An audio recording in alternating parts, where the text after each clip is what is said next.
ዓመቴ ነው። አረብ አፍኖኝ ነው የኖርኩት። ቤተሰቦችን ቁጥር ነው የምፈልገው። خلاص ችግር የለም ማለት እንዴት መቼ እንደመጣሽው ከጠፋሁኝ አሁን አንድ ሮብ የዛሬ ሳምንት ሮብ ነው የጠፋሁት።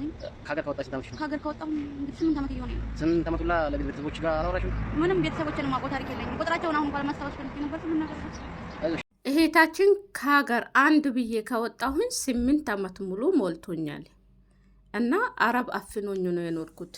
የቤተሰቦቼ ስልክ ቁጥሩም ይሁን አድራሻም ይሁን ሁሉም ጠፍቶብኛል። የሚያውቀው ነገር የለም እና እባካችሁ የቤተሰቦቼን አፋልጉልኝ ብላ መታለች። እባካችሁ ይህንን ቪዲዮ የሰማችሁ በሙሉ ቪዲዮን ሼር አድርጉት። በየትኛውም ሁኔታ ይሁን የቱም ይሁን ዋትስአፕም ግሩፕ ቴሌግራም ግሩፕ ይሁን ብቻ በየትኛውም መስመርት ይሁን የዚችን ልጅ ቤተሰብ ሁላችንም ተባብረን ማግኘት አለብን። ይህ ነው አረብ ሀገር።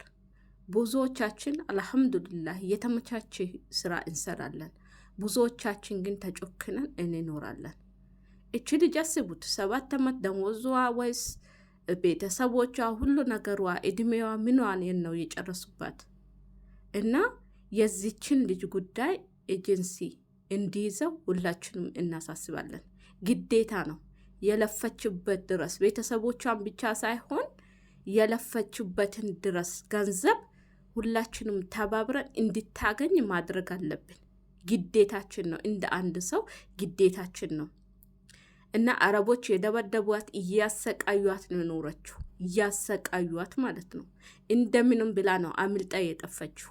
አሁን እቺ እህታችን ከጠፈች ያለፈው አርብ ለታ ነው የጠፈችው። ሮብ ወይ አርብ እንደዛ ነው የጠፈችውና ሁላችንም ከእህታችን ጎን እንሁን በቃ። ምክንያቱም ቤተሰቦቿን ማግኘት አለባት። ልጆች አሉኝ ብላለች፣ ቤተሰቦች አሉኝ ብላለች። ማግኘት አለባት፣ ግዴታ ነው። ከአረቡ ቤት 7 ዓመት ከሀገር ግን አንድ ብላ ከወጣች 8 ዓመት ነው። 7 ዓመት ሙሉ አፍኖ እያሰቃዩት እየደበደቧት እያሰሯት ነው የኖሩት እንደ አህያ ማለት ነው።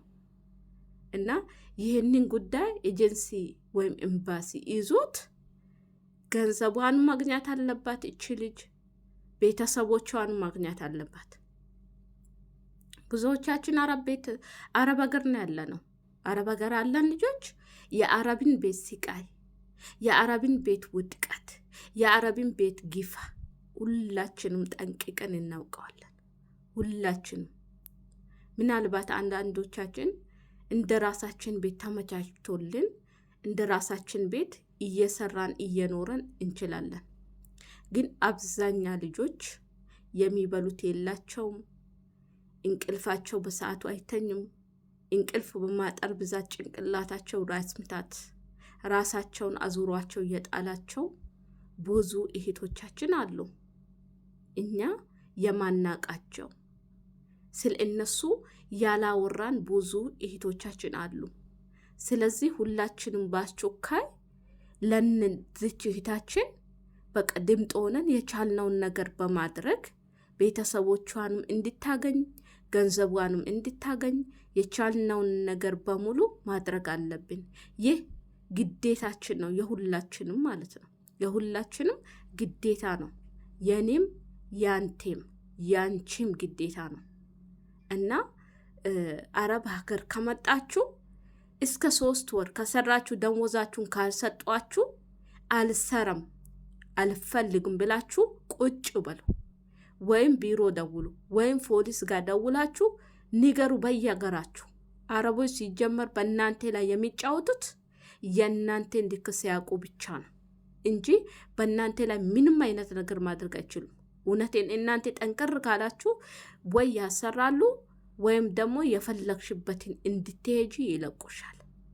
እና እናንተ ነገ ከነገ ገንዘቤን ይሰጡኛል፣ በዚህ ወር ገንዘቤን ይሰጡኛል፣ በዛ ወር ይሰጡኛል እያላችሁ ጊዜያችሁን አታባክኑ።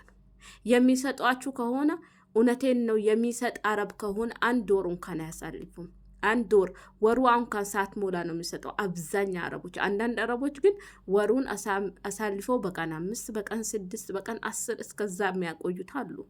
ግን ዞሮ ይሰጣል። የማይሰጥ 2 ወር ካለፈው በኋላ ለደሞዝሽ የፈለገ ነገር ይምጣ፣ የፈለገ ነገር ይፈነዳ። ለምን ቦምባ ያፈነዱም?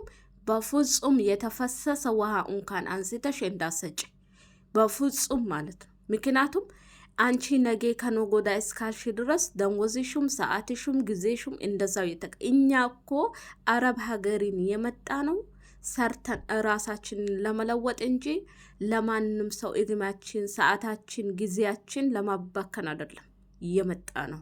ሁላችንም የራሳችን ህይወት ትተን ነው የመጣ ነው። ስለዚህ ለፍታችሁ እግራችሁ እያቀጠላችሁ እያንቀጠቀጣችሁ ሰውነታችሁን እንደምትሰሩም ሁላ ደሞዛችሁን በአግባቡ ተቀበሉ። አረብ 2 ወር ካሳለፈ በኋላ በፍጹም ቀድማችሁ ገንዘቤን ስጡኝ፣ ከዛ ሰራለሁ። አበቃ። 4 ነጥብ። ምንም ከነሱ የሚያገ እኔ ቤታችሁ ወድጄ ዋለው አመሰግናችሁ። እናንተም ጥሩ ናችሁ፣ ደሞዜን ግን ስጡኝ እሰራለሁ ብላችሁ 4 ነጥብ ማሳዝና አለባችሁ እንጂ ነገ ከነጎዳ እያላችሁ ሰዓታችሁን አታቃጥሉ፣ እድማችሁን አታቃጥሉ፣ ጊዜያችሁን አታባክኑ። አመሰግናለሁ። እባካችሁ እዚችን ልጅ ቤተሰብ እናገኝላት። ቪዲዮውን ሼር፣ ላይክ፣ ሰብስክራይብ አድርጉት። ቴንኪዩ